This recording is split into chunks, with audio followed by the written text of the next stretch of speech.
Hello guys, welcome to my YouTube channel. This is officially the first video I'll be posting on how to make a dress. So today we're going to be making this dress that you can see on the screen here. The dress is a blouse and a skirt. We're going to be cutting the blouse first of all. It's an asymmetric blouse, asymmetric waistline blouse. It has a cowl neck at the back and a sort of like high neck in front, but it's not necessarily high. So yeah, first I went ahead to roll my line, because all the measurements we're taking is going to be starting from that line. I ended up forgetting to cut it out, but I did that later on. Then afterwards we'll draft on my shoulder. My shoulder is 16. I added half an inch allowance, that made it 8.5. We'll mark out the shoulder line, the same measurement we took on the shoulder line. We're going to take it down to back out the armhole. That's 8.5 as well. Then across the chest we'll mark out 8.5, just so we can have a straight line from the shoulder to the armhole. Then I went ahead to mark out the bust point.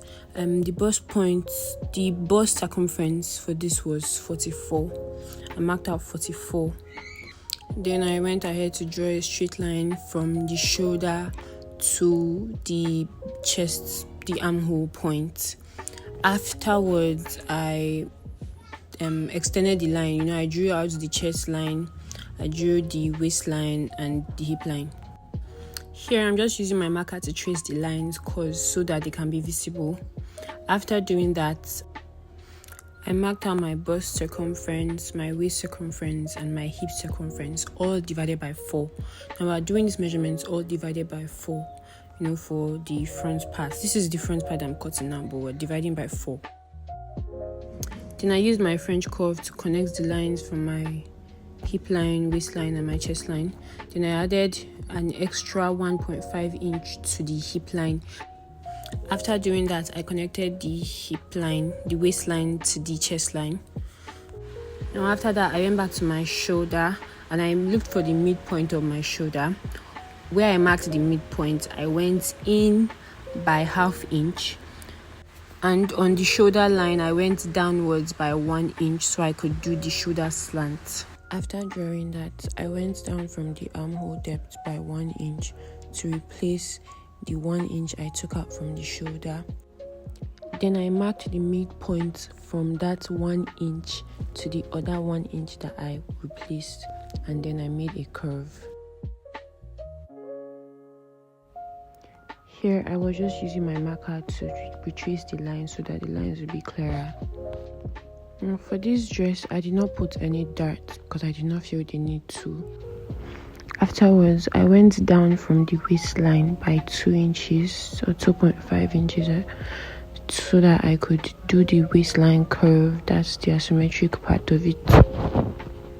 Now, I only marked this on one part. I cut out this whole pattern on just one part. I should have folded it into two so I'll have 2 parts and then open it and make the asymmetric waistline. But I understood what I was doing, so I did it on one part. So when I'm transferring to the fabric, I'll first of all cut out this whole part before opening it out to cut out the part that is higher. For the neckline, I went in by 3.5 inches and I took a depth of 3.5 inches as well.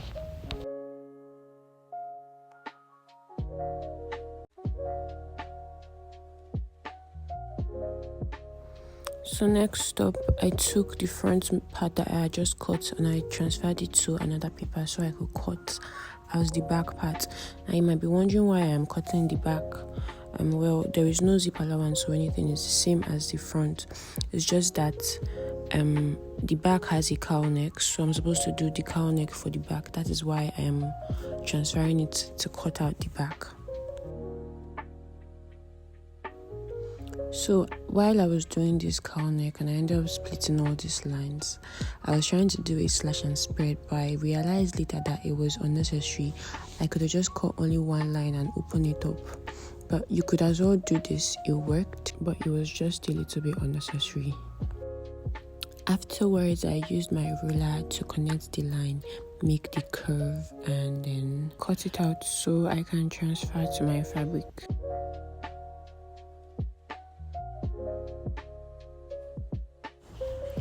Here I was just tracing out the lines of the fabric, adding 1 inch because I did not add any allowance to the pattern that I cut out, so I added the allowance on the main fabric. After cutting the front, I went ahead to cut out the back part.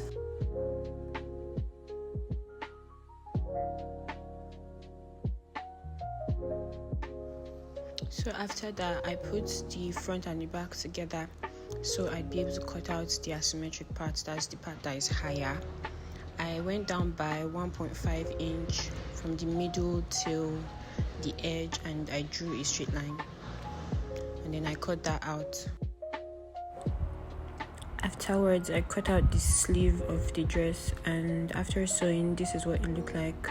Thank you for watching. Bye.